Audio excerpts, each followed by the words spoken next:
Hey everyone, welcome back to our YouTube channel. So on today's video, I'm going to show you how to change the background color while putting a story on Instagram. So let's begin. First of all, open your Instagram application. Then swipe left to go to your stories. Here, select gallery. Select any of your photo. So here you can see the background is of a brownish orange color. So in order to change the background, click on this three dot icon, select crop. Make sure you are using this pencil icon. Select a different color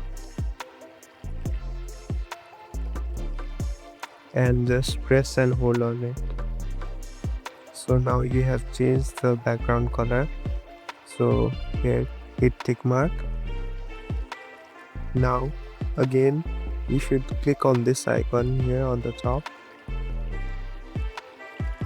Here select photo and select the same image that you want to keep in your story. So this is the way how you change your background in Instagram. Thank you for watching this video. I hope this helps you.